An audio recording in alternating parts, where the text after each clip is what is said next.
Loading.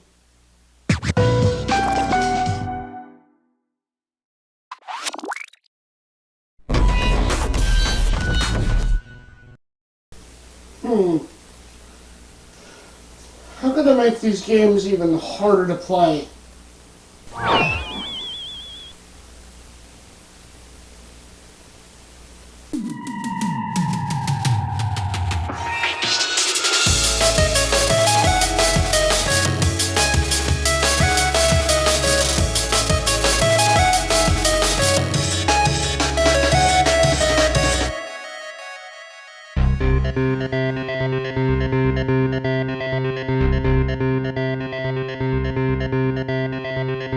In the early 2000s, you might have recognized a company by the name of PopCap Games for their multitude of video game franchises, like Bejeweled, Zuma, Plants vs. Zombies even though that's the one franchise that ended up killing PopCap from the inside. PopCap, founded in 2000 under the name... well, that's a hell of a name, would start their video game career by making a strip poker game called Foxy Poker. For obvious reasons, I can't show it, but we all know what happens with digital gambling games when half of their audience is streaming shit like...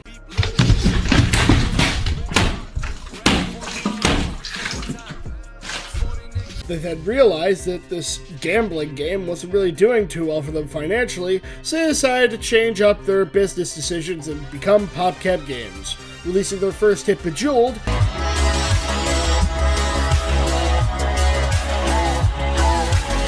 and then making a sequel years later. After a while, they became a major success, and that major success led to ports. Ports for the Game Boy Advance, ports for the DS, ports for the PS3, Xbox 360, and even the Wii. But most importantly, the PlayStation 2 with PopCap Hits. Now, not to be confused with PopCap Hits in Europe, which is effectively PopCap Arcade in the United States on Xbox 360, which in total had 8 games per each volume. PopCap Hits on the PlayStation 2 only had 2 volumes, with 4 games in total. Bejeweled 2 was pretty much the same as the first game, but with some power-ups like the Power Gem and the Hypercube, which spiced the game up a little bit more and made things a little more fun. Along the new power-ups comes a massive graphical upgrade. The game overall looks prettier, is more fun than the original.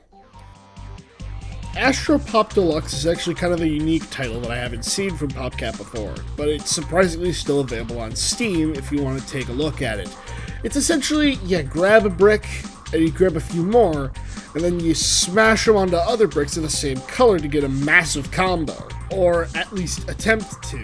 It's very fun, and fairly easy at the start, but it does get very difficult at the end. It also does kind of have a story, which explains why there are still some characters you have to unlock in the game. You have to rescue them in the campaign before you can play as them later on, and each character has their own story.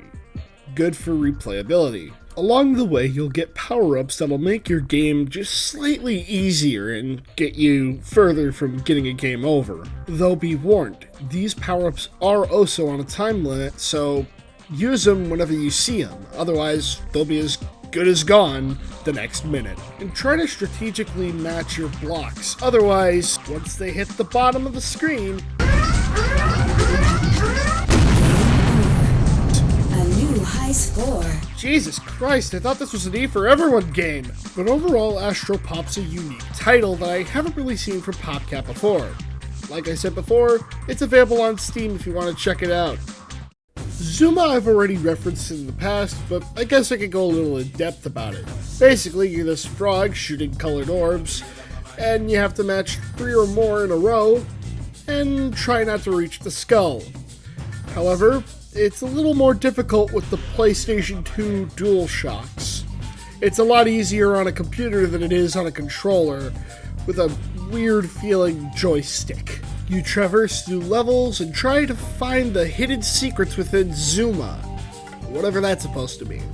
Along the way, you'll find power-ups that'll help you, like reversing the line of orbs, or outright slowing it down, or just blowing up a chunk of the area. Your goal is to try and fill the top bar on the top right corner with combo chains and overall just matches.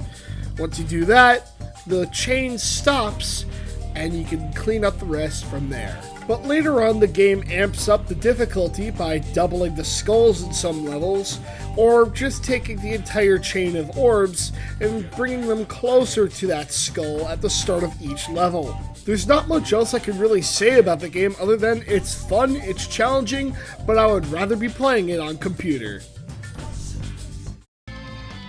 1984. Red Star Forces launch a surprise global invasion. Allied troops fight bravely, but are hopelessly outnumbered. Mr. President, there is no other option. We must negotiate a surrender. I've heard enough liberal whining. We still have one final line of defense.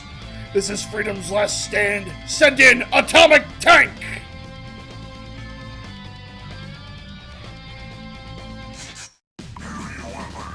Oh, hell yeah! Now that's what I'm talking about. Heavy Weapon is an arcade-style shoot-'em-up game where you play as a tank shooting down aircrafts and getting nukes as you go by, alongside other items like shields and rapid fire, among a bunch of other weapons. Your overall goal is to try and make it to the end of the level and destroy the big boss at the end. A personal strategy of mine that I'm going to share to you is to save the nukes for the boss. That way you can take nuke after nuke after nuke and strike down that boss and get their health as low as possible, making it an easy win if you're doing it right. Every time you beat a level, you're allowed to upgrade your armory, so long as you have the points to do so. Take advantage of this. It will make your life a whole lot easier. This is a perfect twin-stick shooter game, and it really does fit well with the PlayStation 2 DualShock controller, even though my controller feels weird.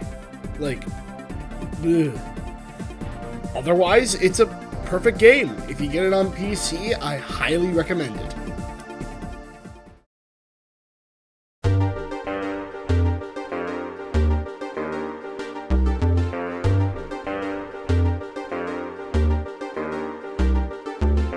Would I say that these ports stood the test of time? Not really.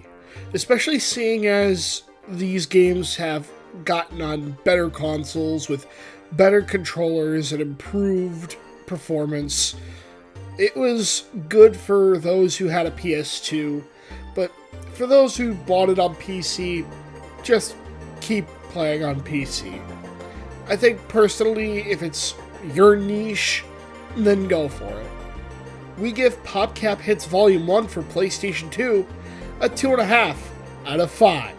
And we give PopCap Hits Volume 2 for PlayStation 2 a 3 out of 5. I mean, they're okay in their own way, but if you've already played them on PC, you've already seen enough, and again, why would you want to play them on PlayStation 2 if you already own them on PC? The PS2 has significantly worse controls, mostly because of the weird sticky joysticks of the DualShock 2. But I mean, you do you. At the end of the day, it's just another game that stays on the shelf. My name is Dan, this has been Freeplay. Next episode is a double feature. We'll be reviewing a nice relaxing indie title, and then another indie title that's been taking Steam by storm because of a goat character that's making everyone go, Owie wowie! Baby wants mommy! Make it dirty! Yes, Crazy People Psych Ward? Do you have any more padded rooms? Yes, one with a straitjacket? Ooh, I get the lethal injection free? Cool, I'll see you there at 7. God help me.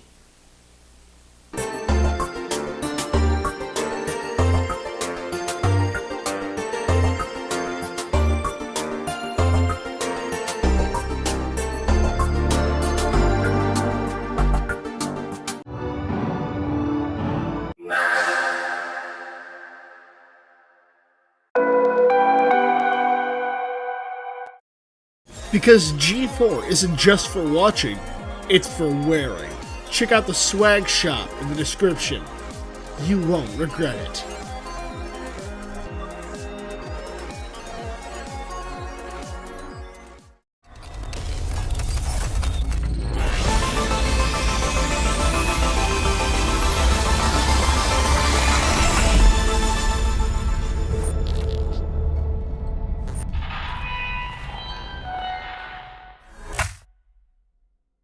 Hey, if you like that G4 Ever production you just saw, consider subscribing to Metaglyph.